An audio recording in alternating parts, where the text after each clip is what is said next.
Hi, in this video on living in Denver, Colorado, we are going to be talking about a town south of Denver called Castle Rock, Colorado.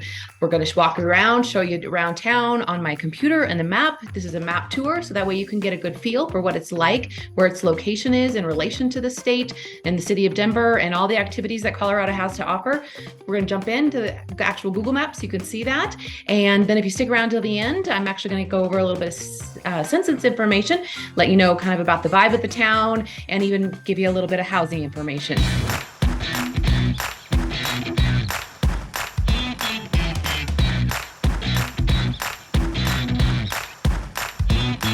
If this is your first time to the channel, welcome. We're glad to have you here. We are here to give you everything you need to know about living in Denver, Colorado. Subscribe or tap the bell below to get email notifications so that you could be the first to know about everything there is to know about living in Denver, Colorado. My name is Michelle Wise, my partner Cheryl Crown, who's not here with us today. I do the map tours, and we are living in Denver, Colorado. We get calls and emails every day from people just like you looking to make the move to Denver, Colorado. Whether you're looking to move in 9 days or 90 days, give us a call, shoot us a text, or send us an email. We can do everything we can to help you make a seamless move to Denver, Colorado. While we are real estate agents here in Denver, Colorado, our goal of these videos is to give you a broader sense of what it's like living in Denver, Colorado. So let's jump into it right now.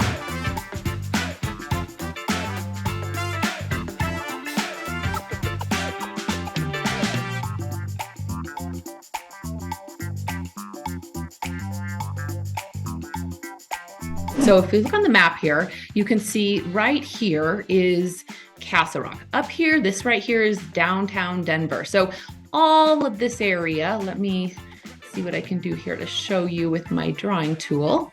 All of this right here is the greater Denver metro area that we call it. You'll hear locals call it the metro. So Castle Rock is technically considered part of the Denver metro area, although that's only probably happened in the last 10 or 20 years. Before that, it was a very rural, small town south of Denver, a lot of horse properties and agricultural type of things. It is a foothills feeling town, if you want to call it that. So there are, it's definitely not flat. You go out here east of Denver and you'll see the topography changes, very flat, very plains-like, I guess it's a good way to put it. So as you head south on Denver, down here, you'll get into much more, and west, obviously, it's the mountains. Denver actually butts up to the mountains, and so does Castle Rock in a sense. So this is a very hilly, there's actually a hill with a big rock on top of it, hence the reason Castle Rock, Colorado, that's where its name came from.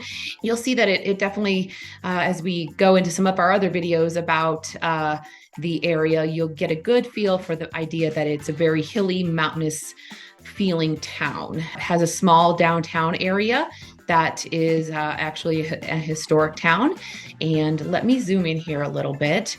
Well, let me stay out here for just a second. You'll see. So the good thing about Castle Rock is that it sits right, I-25 runs right through the heart of Castle Rock. So you have great access to all north and south getting up to Denver, and further south of here is Colorado Springs. This is I-25. Not a lot of great access east and west, but there are some thoroughfares that can take you up through here and up 85 into the South Metro corner over here. And then if you travel east, you can connect with Highway 86, and that will take you out to I-70, which then travels clear across the country. So that's kind of its proximity. Now, if you're looking to go from Denver to Castle Rock, you're probably talking it's a good 40 minutes from I-25 all the way down here into Castle Rock. Now, the good thing about this is I-25 is not a toll road. So some of the other cities in Denver, you have to jump on a toll road in order to actually get out of if you're going to go on an interstate. But Castle Rock, it's not tolled, and you can go all the way down into Colorado Springs. Now, they are expanding and doing some widening in outside of the city a little bit here south. So there probably will be some toll HOV lanes, but those are obviously optional. You don't have to take those. So when you're going in, to get to downtown Denver, you just pretty much take I-25 all the way north. If you want to go to the airport, which is up here, You are going to have to probably jump on a toll road to be the most efficient. You'll take I-25 up here, get over on 470, and follow that all the way out to the airport. And 470 is a toll road. There are some options to bypass that if you're totally adverse to tolls. You can take I-25 up here, get off on 225, which goes up here and connects you up this way. But you're going to run into more traffic and more congestion, and so it's just a matter of efficiency, I guess, your choice. But you do have some options. Also, to get to the mountains, you'll come up here on I-25 up to 470. If you go west on 470, it is not a toll road. There are some HOV toll lanes, but you can get up to the mountains very easily on this direction here, or you can come up Highway 85, which is a little bit of a shortcut, smaller 2-lane highway, not the big interstate, but it gives you more options there as well. So that's kind of getting around the city and what that looks like. Let's zoom in here a little bit so you can get a better feel for Castle Rock. Castle Rock is a very outdoorsy town, kind of like a lot of places in Colorado. You're going to see that it has a bit of a more small town feel to it.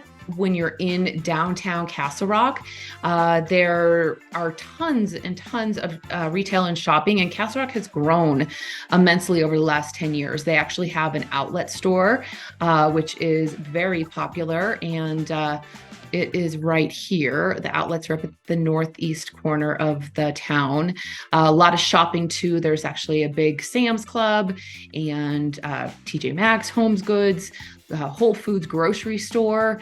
So you have a lot of options there, and you can get to that pretty simply.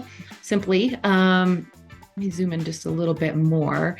You're going to see right here, Rock Park. This is what I was talking about. Let's see if I can get a picture to pop up for us. Nope. There it goes, Rock Park. You can see in that picture up top there that is actually Castle Rock. And that stands up when you're driving through town. You can really see it from a lot of various places, and hence that's the namesake of the town, Castle Rock. But you can also see the hills here, that it's got a little bit more of a hilly feel versus the straight plains like you get out east. Downtown is this little section right here that's going to be in the yellow. That's their old downtown. The actual county, Castle Rock is the county seat of Douglas County. So the courthouse is here, motor vehicle, those types of city and county building that you need are all located in downtown historic Castle Rock. There's a lot of cute little restaurants, mom and pop type places, not a lot of chain type activities down here in downtown Castle Rock. There are some there's a big park with a river that runs through it, or a stream, and they do a lot of farmers markets, ice skating, different activities in the summer, art walks, things of that nature. One of the other unique things to Castle Rock is there is the Douglas County Fairgrounds, which is right here. And if you're into equestrian type of things or fairs, the Douglas County Fairgrounds does a lot of those types of things. There's a big Douglas County Fair every year. They do a lot of smaller things. They do job fairs there. It's very multi-purpose, but it's definitely a fun place to go check out for sure that you don't want to miss out on. There's also the Miller Activity Complex here, which is part of the town activities or town Parks and Rec. Great activity center. They have obviously the indoor pool you can see in the picture with the slides. They have climbing walls, they have tracks, workout facilities, indoor fields for sports. It's highly used and it has a lot of great things. The other thing they also have there is this challenge, Hill and Trails. Let's see if it shows it. So it has all kinds of outdoor field space. You can see that there. There's a small stadium, amphitheater type thing for outdoor summer concerts, concert venues. They also have the incline, which, let me see if I can get that to pull up.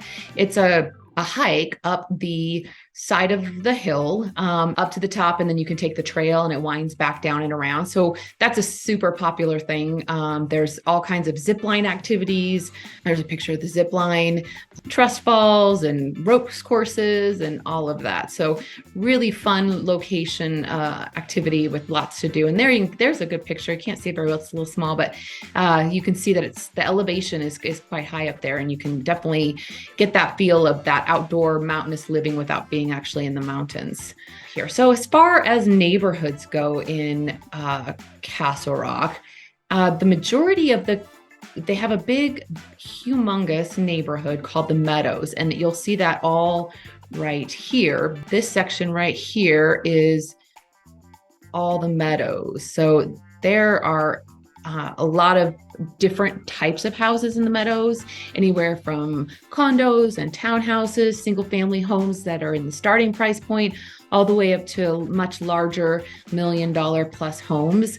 They have a great infrastructure though. So even though there's a lot of homes in there, they have built some retail in there. There's a hospital in there, their own recreation center in there. It's in there as well, and parks and green space. And the good thing with the Meadows is if you can see on this map, let me see if I can zoom in. I gotta take my drawing tool off. If you zoom in, and you look here, you can see that you can see all the roads here, but all of this area here in the middle is open space. So they've done a great job of building because I think it's a little hillier, they've had to account for that, but they've done a great job of building in all of this open space. So while the houses are newer and a little closer together, you get that sense of space because there's a lot of them that back to open space, green belts, walkways, trails, etc. There's also a golf course right here, if you're into golf, called Red Hawk Ridge Golf Course. It's a great course. Another great area over here is called Founders Park. And that is this section in this area right here. This is probably one of the older neighborhoods initially in Castle Rock. So you're going to have some homes that were built in the 80s, but then they have done a ton of new builds over here on the edges around that existing place before, and down here into the southern part of it. There's new builds and same thing, multiple price points. So kind of these neighborhoods are being built with the idea that there's something for everybody. Entry-level condos all the way up to $1 million homes. So, and again, you're going to get a great sense of open space. This kind of sits up on a little bit of a plateau. So you can have a lot of views up there as well. Another place I wanted to talk about a little bit.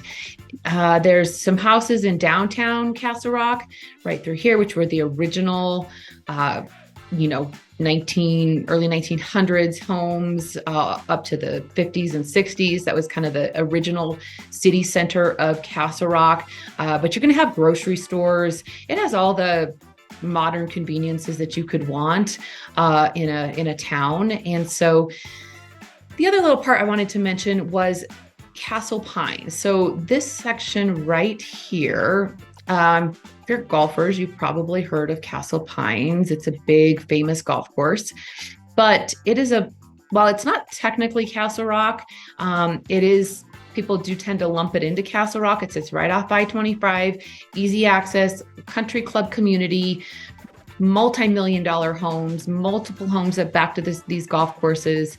It's a very high-end luxury community, but they have done some new building on the outskirts of this neighborhood. And the nice thing about it too is it sides up right here to Daniels Park. So that's an outdoor park facility that is going to give you that more feel of outdoor living Colorado. So it's got canyon views. Can you see that in the picture?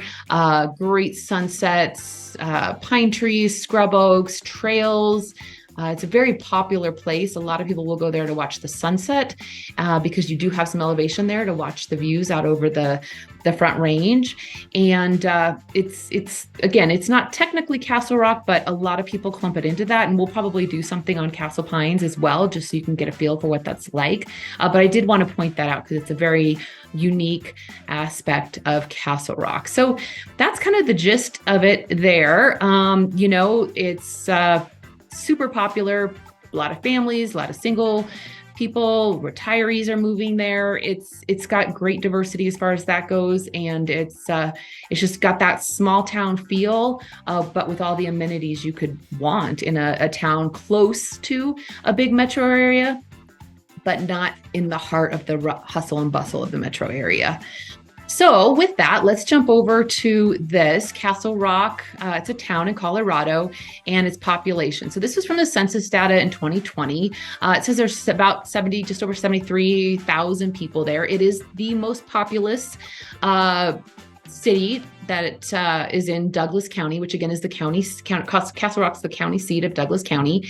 And the median income income of families in Castle Rock in 2021 is just over 125,000. So you're going to have higher end. But again, like I mentioned, there is a lot of condos and smaller homes that have been built recently that kind of can help get you into that great community with great school district and neighborhood schools and walkability without having to break the bank. So that's the gist of that. One other thing, I just wanted to give you a quick snapshot of the market here. Average home price is $664,000, and that means the average list price per square foot is $223. But you'll see here, like I've mentioned, the smallest size that's currently for sale right now is a 1-bed, 1-bath, 609 square feet for $204,000. So all in all, in the metro area, that is actually very affordable. Again, you're going to be in a condo. So, that's something to consider, but it's obviously spans the current most expensive house on the market right now is a 5-bed, 8-bath, almost 10,000 square feet for $5 million. So there are bigger homes than that, but that's the most expensive on the market, the largest one on the market right now. So it just helps give you a good idea. If we scroll over here, this is a recent sale right here, $680,000, very close to that median list price. So you'll see you'll get 4 beds, 4 baths, 4,000 square feet. That does probably include the basement. Basements are a big thing here in Colorado, and people will finish them for extra living space. Whether that one's finished, I'm not sure, but it's probably got about 1,500 in the basement. So just a guess there, but that's a good idea of what you get for the average price home. So that wraps us up today. If you are thinking you want more information about living in Denver, please watch our other videos and our other shows. And don't forget to like, subscribe, and tap notifications so you can be the first to know about everything there is to know about living in Denver, Colorado. Till next time, we'll see you then.